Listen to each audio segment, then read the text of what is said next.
Hey, everybody, welcome back to Lofty Darwinism. It is the night before Darwin's first day of school, so we thought we would check in with him. Darwin, how you doing, buddy? Oh, I'm good. I'm good. Excited. Excited? Excited? What you going to teach? What are you planning on? What's the new revelatory idea from Darwin Carlisle this year for the students? I'm honestly trying not to come in with revelatory ideas. I think that a lot of my revelatory ideas were not my best ideas. I think like my main goal is to come in and kind of like listen, get a feel for where the students are at right now, and then take it from there. Because Yeah. I have a lot of talent, and in my class, and I don't just want to come in with like the one grand idea. Like we're a media class, we're going to be producing content. That's the North Star always. I'm gonna. That's mostly what I'm going to be focusing on, is like, how do I get these students to a place where we're creating stuff. I love that. Then this actually ties back to a conversation I had with a friend today that I think is interesting to this. So playing golf or really anything, but golf in particular, you can go down golf YouTube, right? He's a therapist or a counselor, but you can go Mm-hmm. down golf YouTube and they're going to tell you a lot of stuff you can do that'll help your Mm-hmm. golf game. The people who are saying this great advice that will solve your problems have never seen you swing a golf club, have never seen you make a decision, Mm-hmm. right? But it sounds really good, especially because really you're just searching in the wilderness, right? Mm-hmm. Um, I feel like the same thing can kind of be true of like people who are learning about psychology or any of the things on YouTube. They're like the 10 things about psychology or whatever they are, right? Or kind of that effect of anything that says it's going to solve all your problems is pretty much not. Which is why I kind of like your not revelatory idea of like let them figure out. There's a lot of stuff that works. The context matters. There's a lot of Well, ways to make this to it. yeah, and in particular, a lot of the best learning comes from friction. So you don't want to make it too easy. You don't want to just say, "Oh, I have this one perfect way of teaching. It's going to be perfectly smooth and smooth sailing ever since." Like a lot of the best lessons, I think, come from when you're struggling with something and you're like, why does this not work?" Like then you commit it to memory. Whereas if I make everything just like smooth sailing, super easy, then you might not learn anything. You kind of like get to party a little bit and then you walk out of the class with nothing. Like you kind of need to be a little bit of a self-motivated individual to be able to do this stuff. Oh, I mean, I agree. Anything that's too easy, you didn't really learn from. You learn from your mistakes. You learn from losing. You learn from Hmm. repetition. You learn from seeing what you did wrong. It's hard. It sucks. But usually the times where we say like we did it perfect and those are very rare. Or like it's not a lie, but I think we just have to think about the process a lot more. We've talked about this before, but it's just I you know we are so used to having answers to questions, right? And but there really aren't perfect answers to most questions. If you really dig at anything deep enough, you can tear the frame of the box it's in, right? And and to some degree, we have to have students or ourselves handle that paradox, right? Of these frames are very useful. They help create context. You could break them down to the point where they are completely not useful. But in order to even do that usefully, you need to know the frame. You might need to learn for 6 weeks a style that you're Hmm. practicing.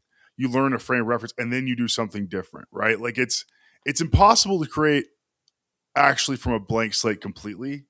But Yes. I do like the idea of you not telling them, here's, I mean, I wouldn't think you would, but you do have a lot of, I think the thing we should talk about is you posting more, is you Uh-huh. posting on Facebook more and being more out there and then putting us out there, which we need to do more. And then people saying, hey, I saw you talk to Darwin on your podcast and that sort of stuff on Facebook and how that's been. Yeah. Yeah. I mean, I'm still going. I'm not quite hitting my metric of 2 videos a day. Last week, I averaged more on the one a day category. I haven't missed any days, which is really good. And then yesterday, I managed to hit all three of, like I got the Lofty Darwinism posted, got an under 3 minute up, an over 3 minute up. And again, like I think we talked a little about this last week, but just to kind of like drive in, like it's connecting me with people that I already know. Like that's the Yeah. cool thing about it. It's like my neighbor started following me on TikTok. Like it's the algorithm has all the data. It has all our data, and this is one of the nice things about there's no privacy anymore. Is that like He's gonna clip my literally every face single for this. You're gonna clip my face on this. I can look at myself just like, yeah, that is the best and worst thing about it. It's like, yeah, like my neighbors know my thoughts. Okay, like, and that should be good. We should live in more of a village, but I think we are. We're going through a process here, right? Mhm. Of what does community mean now in this stage of life, in this new era of digital, online, and offline everything. You know, Yeah.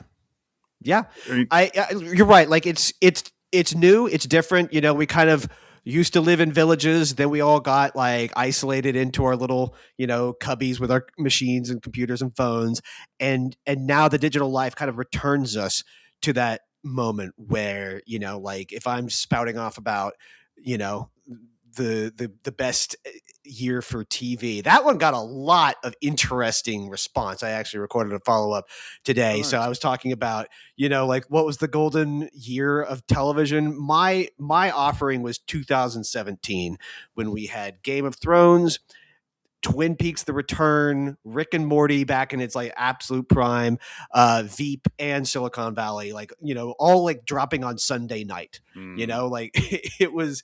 I That's just it's I that's pretty up there. I would say that's pretty up there. I gotta think. It, it depends on what you mean by peak, right? Because when you first made the list, honestly, I feel like you're more invested. You're much more invested in Twin Peaks than I am, right? So, while the pun of that being a Twin Peak of television, right? Like it. I don't know that, but the Game of Thrones community aspect of every week it being something, the Sunday nightification of HBO, which to some degree I think came back. I think this season's House of the Dragon was way better, at least Mhm. more engaging across the episodes than season two. And while I still haven't watched it. season one may have been better, it's less relatable and easy to like. It doesn't matter. It was like it was sort of art for the sake of art, right? And I think Mhm. we're really needing to balance this line. And I think this is probably true even in how we're talking and if what we're saying here is mostly shared in our community, right? What I was thinking as you were saying that is that we went off to very judgy communities and we come back to Amarillo and most people aren't really looking to judge you. I mean, they do. We have ton like, but the most people are really nice and just want to talk or figure things out. And that's really been mostly my experience. They just might not know things because they haven't been exposed to things that you've been exposed to. And that's more interesting to them than it is, them making you a member of their community a caricature of whatever they see. Does that make Look, sense? you're right. We lived in two of the judgiest places in all of the world. DC and LA, especially my section of LA was like where all the hipsters lived.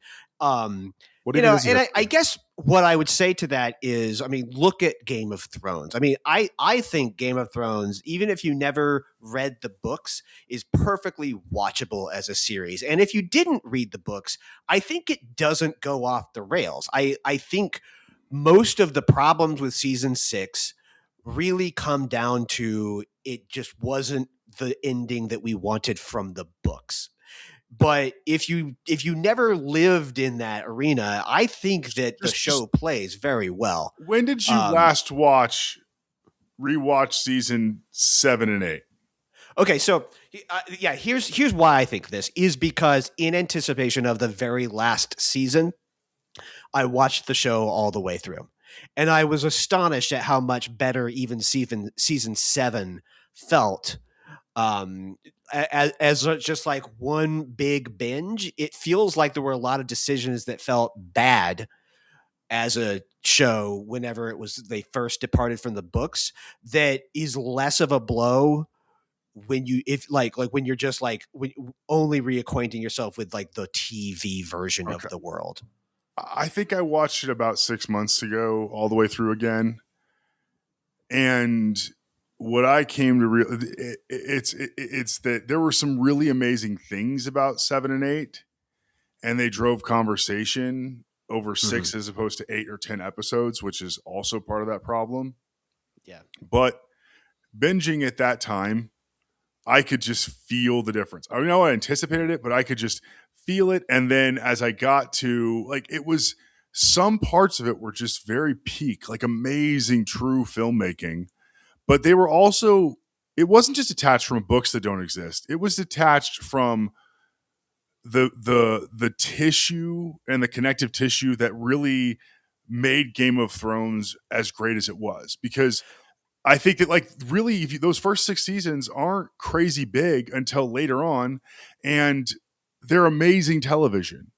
But as they got bigger, they expected you to be bigger, but not because it was necessarily better, even if we're, in Texas. Yeah, I mean, sure. Look, here's just ultimately the issue with Game of Thrones is that the whole thing is a giant wild swing in so many different creative directions. Spoiler alert, by the way, for this next little bit. Okay, but like the decision to kill off Ned Stark, was a Yeah. major like risk. And I think that is what characterized so much of Game of Thrones, which is that they were taking all these narrative, like major risks with these sprawling stories and casts that just like went in all directions. And what made it so great was that it worked. Yeah. And yeah, I think that fundamentally the problem that they had was that by 7 and 8 they were still in that territory. Like the show still needed to take all these crazy risks, and the risks did feel like they didn't seem to pay off quite as much. Like all the Greyjoy, not the Greyjoy, all the Greyjoys was there, all the yeah. Greyjoy stuff with what is his name, Euron. Euron, and like as like the kind of like mustache twirling villain, like that stuff doesn't really play all that well. yeah, he ate a lot of scenery that during that run. So again, I think it comes back to the source material. Um, you can see it in the books themselves are first person view, add so much detail and character, and so when you're creating from that, while it is very difficult to take something that massive and sprawling, it's easier on some level to cut it down to the most important parts and to make it very personal. So over a very sprawling book, what makes him good is it's personal. You feel it in the people, in the way they're seeing it. And so for House of the Dragon, they had a Wikipedia page of unreliable, crazy narrators writing kind of funny blog entries, basically, that George had worked on. That's not a full first person narrative, the thought through world. And so for one episode, and really two, but one episode, they do go deep into Rhaenyra, into her point of view, into this smaller, much more first person. It was really great. And it was much more like what you would see in the original. And it helped connect. And that goes to say also with Dunk and Egg or the A Night of the Seven Kingdoms. That's a fully written set of books, points of views thought through by the author. So then as a showrunner, you're not thinking, I have to write a book and make a movie, because you may complain about the book not being as good as the movie, but at least the book was there to cut from. It's a different task. It's like you had a different puzzle to build with different pieces, and thus it couldn't feel the same. I mean, yeah, I guess I need to watch the full Night of the Seven Kingdoms and the rest of the House of the Dragon, but I guess mainly my takeaway is that when these showrunners left to try to do Star Wars and at Netflix and that all blew up, like they've since created two really solid shows in the three body problem, and then like Death by Lightning. Yeah, Death by Lightning. And the quality of their material, like what they know how to do, like how they make shows, I still think they're the only ones who know how to do that game. And so I do think that because the expectations game and the like the previous seasons to compare it to, like we have like this sort of like skewed vision. But I think that season 6 of Game of Thrones or season 8 of Game of Thrones is better than all the subsequent Game of Thrones content put together by a Uh, long shot. Like I think they're well, much much better. you haven't watched the Night of the Seven Kingdoms. So You're right. Like until I you said, watch that, don't say that because it's just not really true. I would say the peaks of it are because the stakes were higher, but I just don't think it's hard to say that. I think season 8 is more enjoyable than most of House of the Dragon, but again, I think it goes back to source material, and again to those same creators. Three Body Problem is a fully written out set of novels that they got to build a world from, and even Netflix said, you're not getting 3, you're getting 2." So we're gonna see how they adapt that down to the 2 seasons as oh, opposed to 3. oh, that's tough, man. Yeah, because they did that to Arcane, and boy, that did not go well for that show. Like the No. first season of Arcane is like one of the greatest seasons of television you'll ever see, but like the second season was like 4 seasons like compressed down into like one. And Alter Carbon, same way. I mean, arguably the second book isn't as good either, and I did read that book, but the second I season couldn't of get Alter Carbon was brutal. Like, I mean, it I was could fine. not I watched it, was brutal. get through the second season of Altered Carbon. It just like it seems like they just had a much smaller budget as well. Like like that seems to be the case, and I think that is the biggest problem with that series. With that, I mean, or maybe it is also that plus the book, not being as as good. I don't know, but first season of Altered Carbon was amazing. It was definitely budget. That I think the worst version of what I would worry about for Three Body Problem is Altered Carbon. A show I need you to watch, and we can discuss it when it comes out on Netflix, is The Gentleman. It's Guy Ritchie. I don't know if you've seen it. He made a movie about it first, but he also has a TV show, and the second season's coming out in September. It is really enjoyable. Posh British people in crime situations. I'll just give away the basic first plot, which is second son of a duke is in the military. His father dies. He gets pulled back in. His father leaves him the estate instead of his mess up older brother, who is hilarious, just fire the entire time. And then he finds out the way his dad was financing the estate was a weed grow that was run by like a big crime family on his estate. And then Guy Ritchie snatch level hijinks ensue, but I'm not saying it's like a piece of art that is going to astound you. I'm saying, like, if I'm going for something that's just going to entertain people, make them think a little bit, make them enjoy their lives, and just think, I want you to watch The Gentleman because no. I mean, Guy Ritchie made Mobland, which was very, very good on Paramount Plus. And, okay, I haven't watched that. I've heard good things. So yeah, I mean, like, it's kind of interesting. I feel like a lot of directors, Guy Ritchie being one of them, Tim Burton being another one, who like had a great set of movies and then made a bunch of stinkers.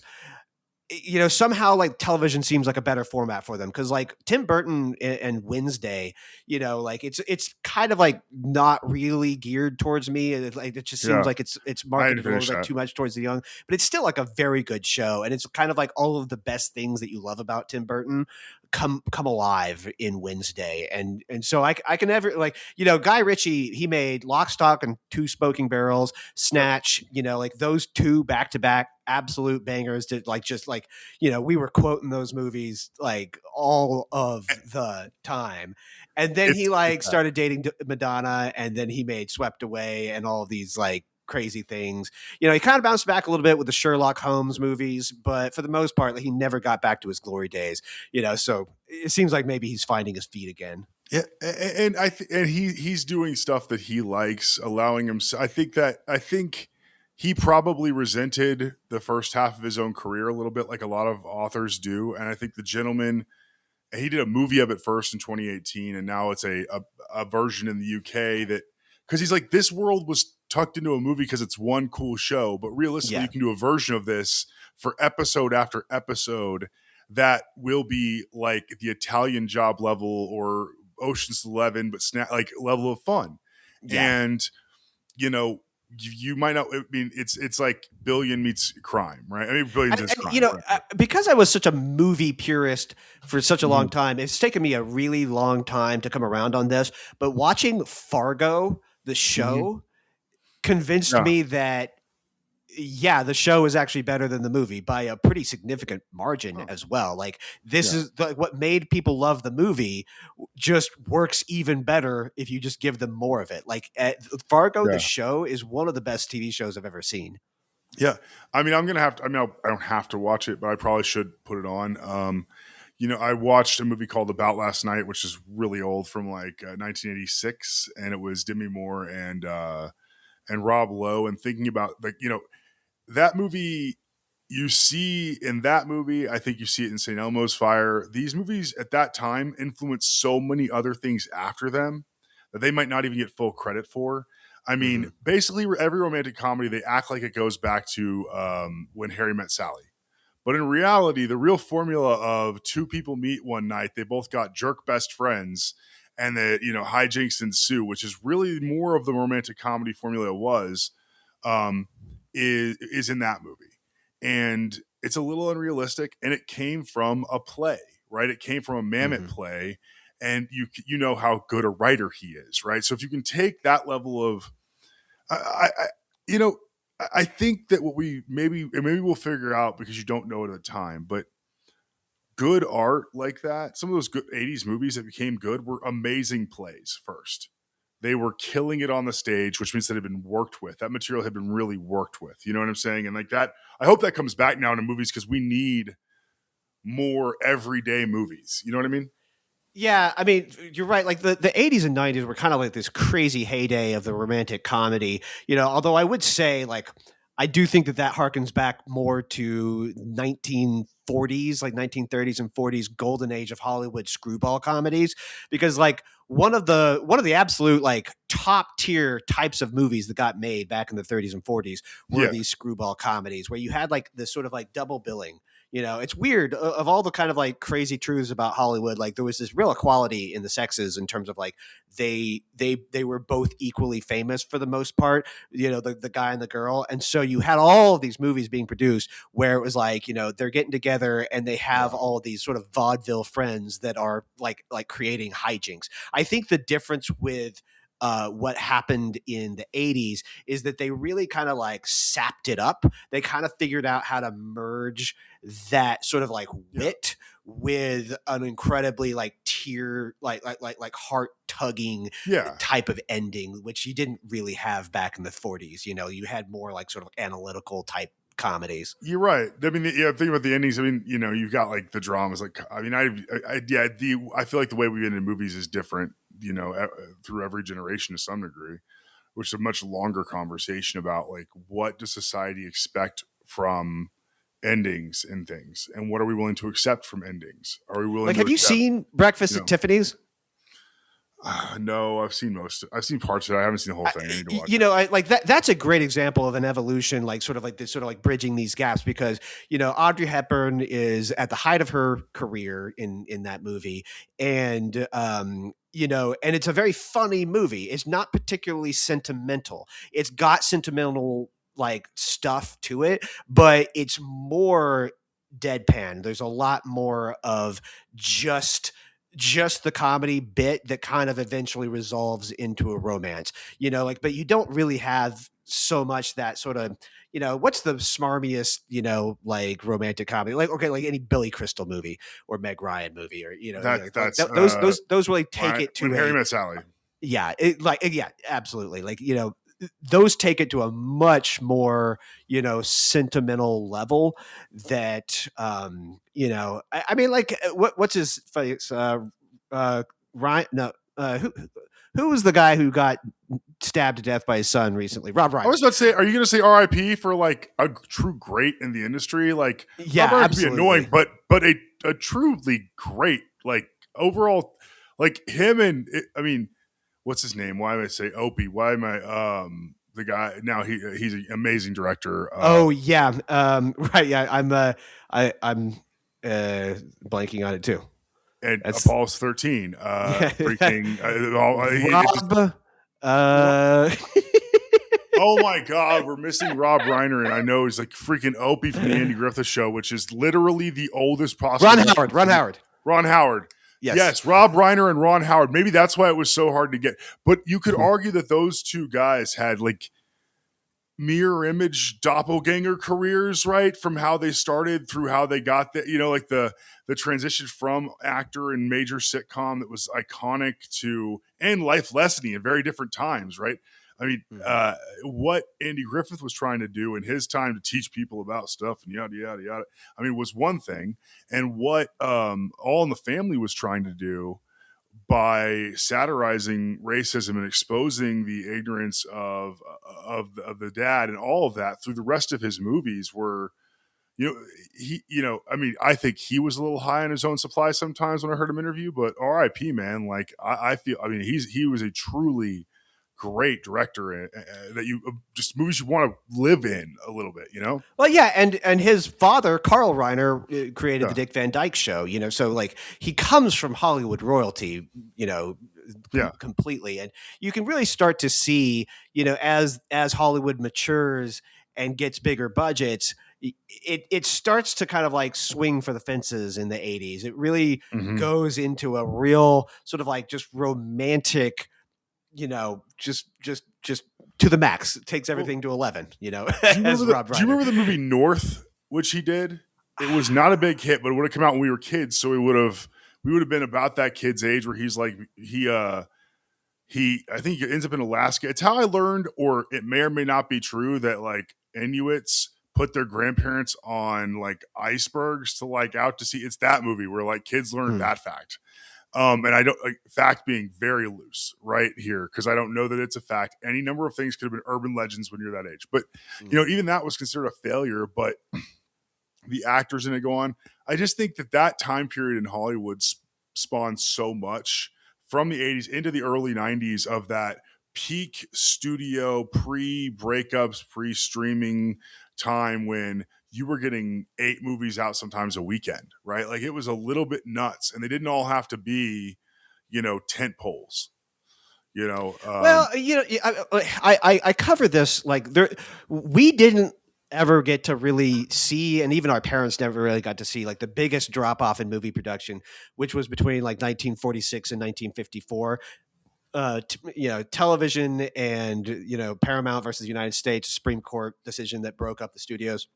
yeah. Like you used to have truly like 5 or 6 new movies every single week, like and then basically the Hollywood shrunk a lot, but the movies got bigger, so so like the audiences Well, it's didn't happening again. necessarily because, well, yeah, I mean it's Streaming shrinking. did well. The streaming they gave up they like think about what the theaters thought. They were like, man, people just aren't going to the theaters as much. We've got streaming now. Disney's even killing their, but now they're kind of coming back to it, realizing, oh, but it's going to right size in a different way, right? So you Well, have yeah, this seesaw. it's just an incredible risk proposition, right? Like that's the thing about movies is like you spend like $300 million on a project 2 years in advance, and it basically all comes down to one weekend.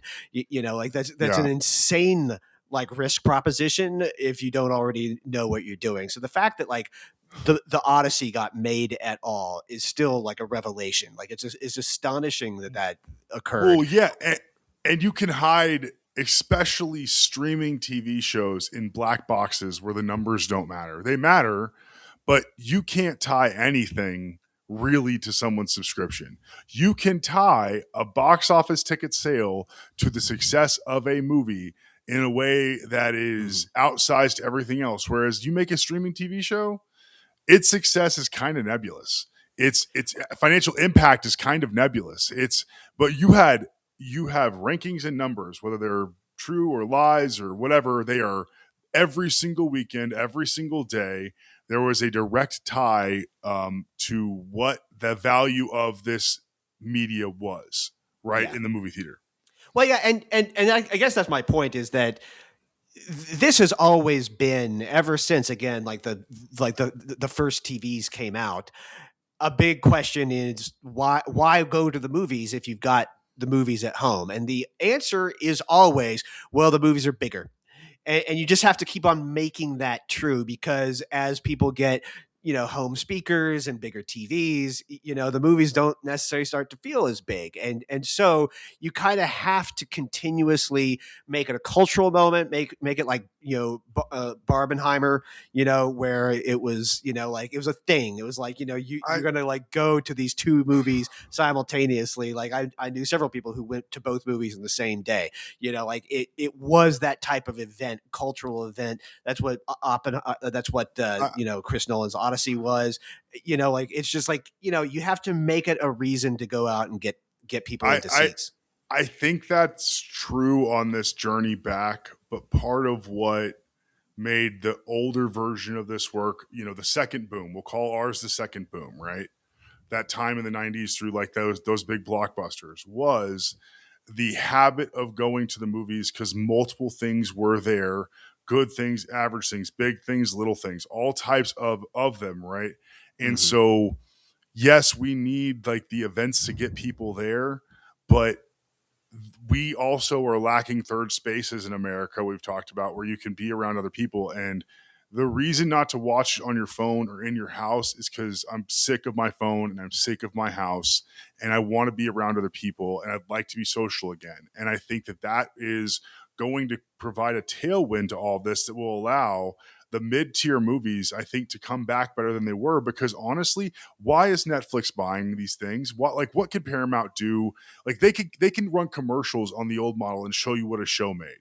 They Hmm. cannot Netflix cannot possibly quantify Three Body Problem, and they know it, and Well, that's kills them. it's not for lack of trying. Part of the reason that Netflix basically won the streaming wars was because they had like monstrous levels of data about all of your viewing habits, and they track socials. They try to see which shows get the most chatter online, and so like as the internet sort of like cracks and bifurcates, that's going to get harder. But it's also going to mean the people who are good at it are going to be better at it, right? But all Like what they're doing mostly now is reality TV shows, live sports events now. Like they're going back to the old model at some level. Like they have eventized viewing. It's not. I'm not going to Netflix in general. I mean, there's a couple shows that I will, but the Netflix prestige era is to me very much dead.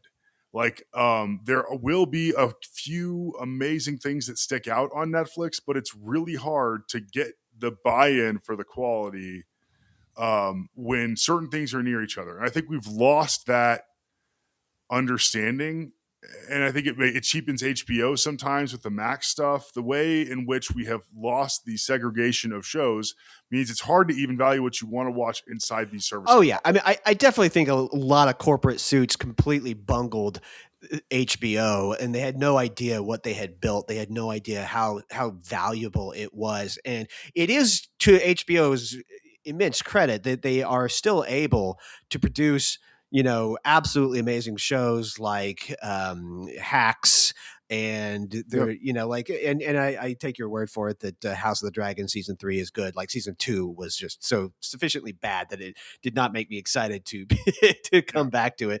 But I like I still think they HBO's prestige being diluted by all the Mac stuff really was an own goal on a high scale. Like I don't think that they realized just how much that prestige is hard to cultivate and like So hold on to.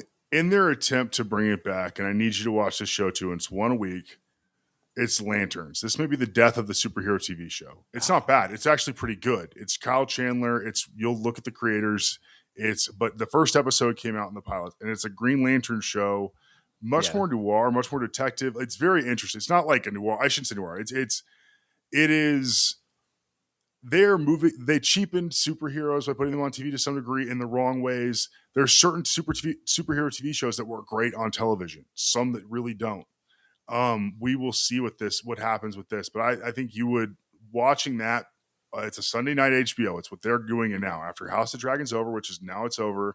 This is it. They're realizing the value of what that was, and I think that'll be interesting to see how Well, it part turns part out. of what made HBO so great was that like you trusted them to deliver something to you, even if it didn't seem like your type of thing. Like Yeah, Succession worked. It just worked, like, yeah. and it it worked because it was a really good show. Look, Same with Winning Time. Winning Time I, worked because it yeah, worked. You know, I like watched an entire season of John from Cincinnati. Okay, they had me with enough credit to fool myself enough to watch that show, which made absolutely no sense through the end, and wonder why I didn't get a second season of a thing I really didn't understand because it really wasn't very good. I mean, like it would. That's how good they were when I think they were at their peak. I think was really closer to that. I would say. I think the last blast of it was right before COVID. The House of Dragon times. I would agree, but I think there was a what got that to even launch. I would say was this time before where you start to see it. Well, yeah, I mean, definitely The Sopranos, which I think is a little overrated, but was a good show. The Wire, I think you could argue is the best show out of all of these. Yeah, It's yeah. close to the best TV show of all time. And did you ever watch In Treatment? That was a really interesting experiment show that was good. Right, it was like a therapist and like That was literally. Edie Falco, right? I no, oh no, that was Nurse Jackie. What was In Yeah, Treatment? it was there are a couple different ones, but it was a therapist, and they literally for a while would air it every night of the week for 4 days in a row, and Mhm. they still have them up there. But it was a therapist, Tim, I forget, Rothman was I think he was a therapist, and Uh, he went through himself. But just the experimental nature of this therapist and their clients and how fast those shows came out. They were tight in a room so you could film them really quickly, but they were really good and I thought that was, one of their better like concepts they ever came out with. I don't know how if they ever won Emmys or anything, but it was multiple seasons. I think eventually there was a new therapist. Um, there was some outside the room drama, but very little. Right. okay. And so, there was just so much that they've done that it was always remarkable. It was worth remarking upon, right? It was notable and remarkable. That's what usually I think HBO did, and very few things are making me do that now. Well, yeah. I mean, I think it's sort of like shrinking budgets. You know, like it just like that's why it's hard for me to like get excited for a superhero one because like you know the risk aversion is just so intense right now, and what that usually means is you need to put superheroes on the screen if you want to guarantee that people are going to watch it, and like that's what I'm lamenting is like The Wire didn't have capes, but was a great show. You It know, also like didn't have ratings. Like, I mean, like I love The Wire, but that was The Wire got to live because other things were more popular than it that were also really good, right? We like The Wire was never the ratings driver in the moment. It has been it kept it was in the value of The Wire. You could you could never actually monitor. You could never get to the monetary value of The Wire to the HBO. Right, you well might be able to get because The Sopranos, but you probably can't to yeah, Wire. I mean, like, but it did pave the way for Rome, which paved the way for True Blood, or I Yes, guess they were probably contemporary, actually. Now that I think about it, yeah. but True Blood really was the actual True one that Detective actually. Oh yeah, True Detective, first but True season. Detective came out like after Game of Thrones came out, like it Right, was already they were already humming first at season that was point. Yeah, well. Okay, True Detective season one. Okay, you know what? Like, let me say, I'm gonna say True Detective season one is like 2011. So well, yeah. uh, it was going on at the same time. It was they got to yeah, mix a lot of those shows in there because there was 8 seasons of Game of Thrones, right? So you had to have different seasons had different shows around yeah. them. So I mean, like True Blood ended in 2010, I think, and Game of Thrones, I think, like the next week came out. Like they basically ran into I mean, Game of Thrones, and True Blood at the time was the highest rated show on HBO. It like ever. vampires, It was what? vampires. I mean, what are you gonna do? Like they Yeah, are they HBO had a way of making. Well, that's also what they realized is that vampires aren't they have some broad appeal for the horror genre relatively, but they are so desired by the people who want to watch vampire content that if you can get a premier vampire show and have it be highbrow, you're going to up the subscription numbers, right? Like yeah, it's yeah. like I mean, that was the crazy thing is it still felt like a risk because it was like significantly more violent and just yes, rated R than all the other stuff that had been coming out, and it was incredibly southern. You know, like it was this deep southern vibe to it, and it just somehow all worked. It worked amazingly well. That was a great show. Yeah, You know, it was. and you know, so it's like right Y- now, like you know, in 2026, it feels like the only contemporary show that even sort of like brushes against any of this is Severance. You know, like Severance, not because of like the ratings necessarily, but because it's the only show where I consistently find people from like different areas of my life really Industry. fascinated by it and talking about it, and driving conversation about it and questioning about it. You know, like it's the only like, and I think it's somewhat incidental. You know, it certainly doesn't seem like Apple is building a Severance style package around it. Like they've got other good shows, but I just think Severance is so clearly their flagship show at this point. Well, I don't know because what was it? Cape Fear and Widow's Bay Oh, both are Widow's Bay was killing it right great. now. Widow's Bay was great. Silo is getting really good ratings for them. You've got Mhm. Ted Lasso coming back, which is actually, I argue, as good of a fourth season in this situation as you could ask for like what they chose to do, like whatever it is, right? They have a pretty good lineup. Now, again, everything Apple looks like Apple. It looks like HB Apple, right? Like it's HBO with the Apple logo for the O, right? That's how they Mhm. like that O is like your iPhone has been put around everything on every show. To Yeah. some degree, that's kind of how it feels. And it doesn't mean it's not good. Some of I love. But it's yeah, I don't know. It's an interesting one. Yeah, I will say, like, you reminding me of Widow's Bay. Like, I would be very keen on a second season of that. I would say over on Netflix, like, they do have this thing going with The Diplomat, which is, you know, Mhm. one of those shows where it's not particularly flashy, you know, but that's kind of what makes it great. I think they're 3 seasons in now. Like Yeah. that's a show. I hope it runs for 20 seasons. You know, like it's Kerry Russell and uh, I cannot remember the male actor's name. You know, he was in A Knight's Tale. I was actually just talking about that recently. You know, he was the bad guy in The Knight's Tale. Like he stars opposite Kerry Russell and um, Oh, I know who you're The talking about. Diplomat. Clive. It's not Clive Um, Owen. you know, I think that's a good thing to maybe leave off is just like Yeah. a nice remembrance of a movie that I just found out another friend of mine really likes as it's always been one of my sort of like fan What? favorites. A Knight's A Tale? Knight's Tale. Didn't Oh we yeah. see that together? I feel like we might have We even seen talked that about it. together. I mean, I thought, yeah, I don't know. I love that movie. It's great. Like I would watch that movie over and over again. But yeah, that guy's a great actor. I thought that actress was going to be bigger than she was, Hmm. but that was 12-year-old me talking, or 15-year-old somewhere in She there. came back in a little known show that was actually really good. It was an M Night Shyamalan show called uh, uh, Beyond the Pines. Probably. Yeah, Well, interestingly Wayward enough, Pines. Wayward Pines. her and I would argue Josh Hartnett kind of got sidelined in a similar time through a movie they were in together. Like they had a movie together, and Hartnett also seemed like he was going to really take. And he has had good movies. He's had Yeah, a good he's kind of had a career, better sort of like bump in his career recently. but he never was like. There was that time period where like this is the dude coming up Yeah, like that, but he never really got there. Taylor Kitsch similarly has in a come way, back it's a like bit. kind of Heath Ledger sort of took what might have been his. Like Heath Ledger became what Josh Yeah, Hartnett could have been. but I don't think. I mean, that's we're gonna go back to this. Like, I want to see Pattinson's Joker.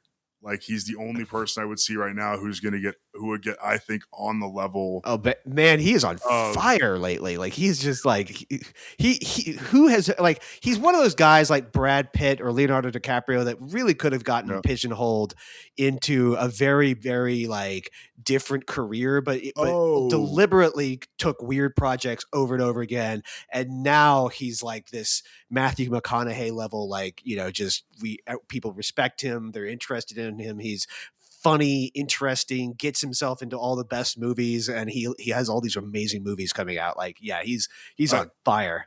I had as little time for him as I had for Justin Timberlake in NSYNC. Realistically, when he was in the Twilight movies, it was like, what's this person doing here? Like, Yeah. I kept and like I think he had kind of a whiny role there. And one thing I saw was just like, dude, you kind of annoy me. And then I was just like, oh, you're really good. Like you're interesting. You know, I still need you to watch another British actor of the Fall and Rise of Reggie Dinkins with our Hogwarts alum. What's his name? Why is he little Harry Potter? The guy who plays Harry Potter. Oh, Daniel Radcliffe. Daniel Radcliffe's in it.